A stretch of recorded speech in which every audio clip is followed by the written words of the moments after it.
Unit Reskrim Polsek Kelapa Gading membongkar praktek prostitusi yang beroperasi di sebuah apartemen di wilayah Kelapa Gading, Jakarta Utara. Dalam pengungkapan ini, polisi menangkap sindikat beranggotakan 7 orang yang memperdagangkan 4 wanita belia selama 3 bulan belakangan.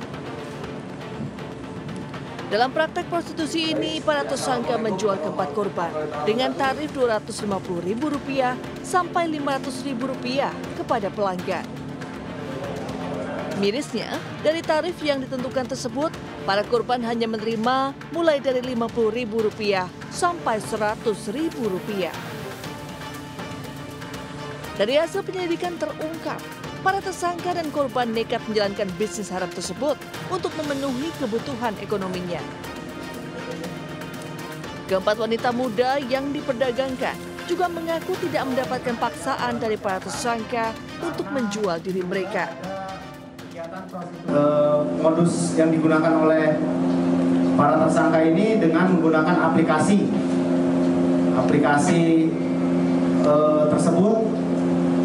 Dibagi tugasnya, peranan para tersangka ini ada yang mencari tamu atau mencari pelanggan, yang kemudian ada juga yang berperan untuk sebagai bendahara, menerima pembayaran dari tamu dan melakukan pembagian uangnya dan memberikan kepada para korban.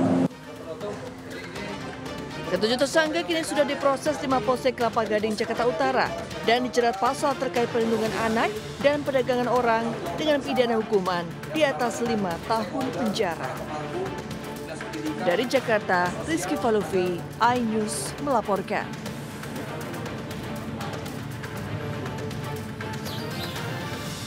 Wow. Sana.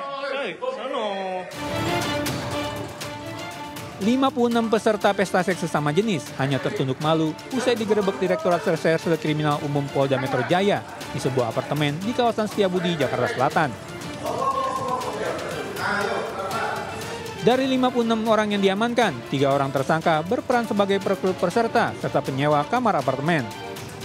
Menurut keterangan tersangka BP, awalnya dirinya hanya merekrut 20 peserta untuk event tersebut. Namun dari 20 orang peserta, masing-masing turut mengajak peserta lainnya. Sedangkan motif para pelaku adalah untuk mencari kesenangan dan kepuasan tersendiri, serta seluruh peserta tidak dipungut biaya.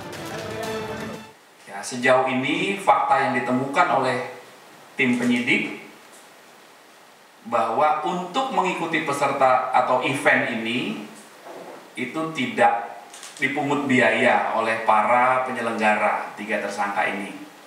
Hanya didasarkan pada kepuasan dan kesenangan yang ingin mereka dapatkan. Selain mengamankan 3 pelaku, petugas juga menyita barang bukti diantaranya alat kontrasepsi, obat-obatan, bukti pemesanan kamar apartemen, serta sabun mandi. Dari Jakarta Selatan, Delhemis Sanjambati, iNews melaporkan. Terlihat dari CCTV, seorang tahanan menyerobot pintu yang dibuka seorang petugas sehingga tahanan lainnya ikut kabur dan membuat anggota yang sendirian berjaga itu terdiam. Menerima laporan kaburnya tahanan, petugas langsung bergerak cepat mengejar para pelaku. Dari hasil pengejaran Polres Parigi Mutong, 1 tahanan dilumpuhkan lantaran berusaha melawan. 5 tahanan berhasil ditangkap di tempat persembunyiannya di perbukitan di Desa Toboli Barat. Sedangkan 1 tahanan lainnya menyerahkan diri. Ke-7 orang tahanan ini melarikan diri pada Jumat pagi sekitar pukul 5 waktu Indonesia bagian tengah.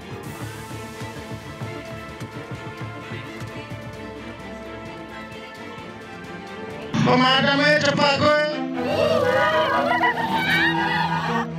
Pemadamnya cepat gue, kasihan nih. Kebakaran sebuah rumah di kawasan permukiman padat penduduk di Desa Bone-Bone, Kecamatan Mapili, Polewali Mandar, Sulawesi Barat membuat warga panik. Itu pasti rumahnya warna kuning.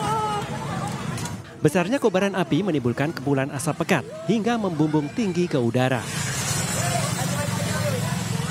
Api dengan cepat merembet ke bagian depan rumah, di mana terdapat toko sembako dan juga sebuah usaha fotokopi. Petugas damkar Polewali Mandar menerjunkan 2 unit mobil pemadam untuk menjinakkan amukan si jago merah. Meski sempat terkendala akibat kemacetan di ruas jalan Trans Barat Sulawesi, setelah berjibaku selama kurang lebih 1 jam, api berhasil dipadamkan. Tidak hanya menghanguskan rumah, akibat musibah ini toko dan sebuah usaha fotokopi turut ludes dilalap api. Selain itu, uang tunai sebesar 10 juta rupiah, surat-surat kendaraan, serta sertifikat tanah juga hangus. Penyebab kebakaran sendiri diduga akibat korsleting listrik dan menyambar barang elektronik hingga api membesar. Meski tidak ada korban jiwa dan luka-luka dalam peristiwa ini, kerugian ditaksir mencapai ratusan juta rupiah. Dari Polewali Mandar, Sulawesi Barat, Huzair Zainal, iNews melaporkan.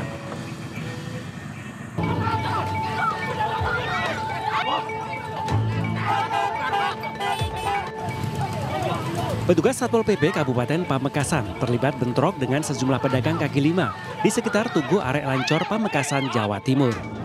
Bahkan seorang petugas sempat dikeroyok beberapa PKL hingga nyaris ricuh. Beruntung petugas lain berhasil meredam dan melerai keributan kedua belah pihak. Bentrokan ini dipicu beberapa PKL yang menolak pindah dari area Monumen Arek Lancor. Menurut pejabat Sekda Kabupaten Pamekasan, PKL tidak diperbolehkan berjualan di sekitar Monumen Arek Lancor karena sesuai perda area tersebut merupakan kawasan hijau. Prinsipnya kita tetap berpegang pada perda. Jadi mohon dimaklumi kalau kami ini menjalankan perda itu tidak dengan keinginan-keinginan kami. Dan alhamdulillah respon masyarakat positif. Para PKL ini selanjutnya direlokasi ke food colony yang dibangun untuk mereka menjalankan usahanya. Di mana tempat yang disediakan tersebut lebih luas serta fasilitas parkir gratis. Dari Pamekasan, Jawa Timur, Dedi Prianto, iNews melaporkan.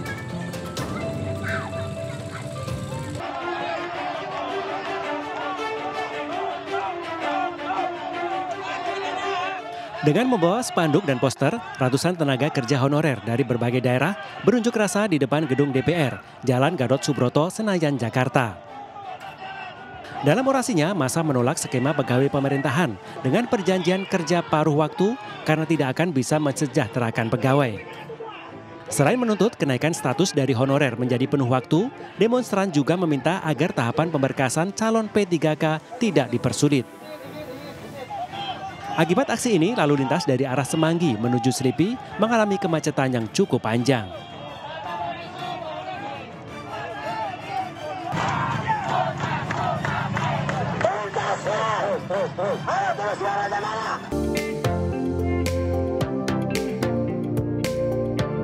Kerjasama PT MNC Life Assurance dengan Bank Jatim ditandai dengan penandatanganan MOU. Managing Director Insurance Business Group and Presiden Director MNC Life Rise Dilianti dan Direktur Manajemen Resiko Bank Jatim Eko Susetyono di kantor Bank Jatim, Surabaya.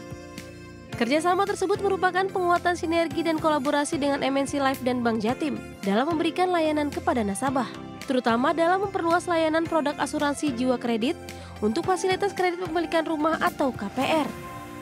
Perluasan perjanjian KPR, kredit pemilikan rumah untuk nasabah Bank Jatim.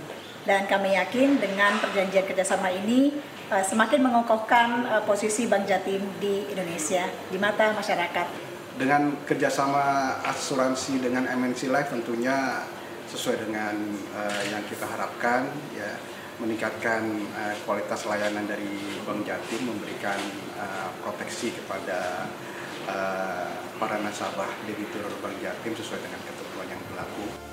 Kerjasama ini bagi MNC Life merupakan komitmen untuk terus berinovasi dalam meningkatkan jaringan kerjasama yang memberikan manfaat bagi pengguna layanan. Dari Surabaya, Jawa Timur, Hari Tambayong, iNews melaporkan.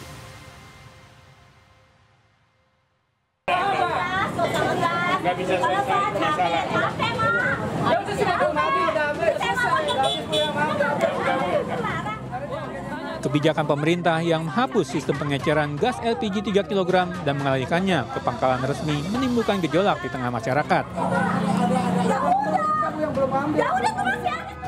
Di salah satu pangkalan di kawasan Tiga Raksa, Kabupaten Tangerang, Banten misalnya, seorang ibu protes lantaran tidak mendapatkan gas 3 kg usai mengantri sambil membawa anaknya. Keributan terjadi usai pemilik pangkalan menjelaskan bahwa pasokan di pangkalan dibatasi Pertamina.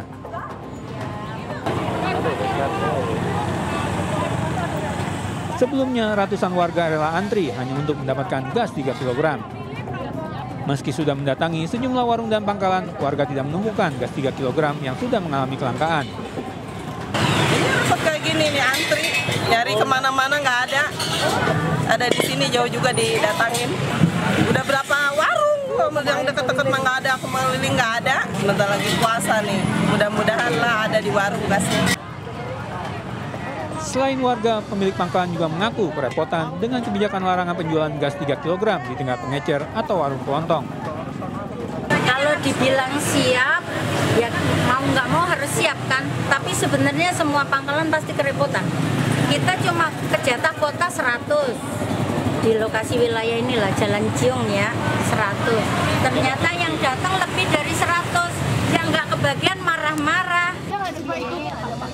Sementara itu, menurut Dirjen Migas Kementerian SDM, kebijakan pemerintah yang melarang pengecer menjual gas melon karena menjadi salah satu pintu masuk LPG tidak tepat sasaran.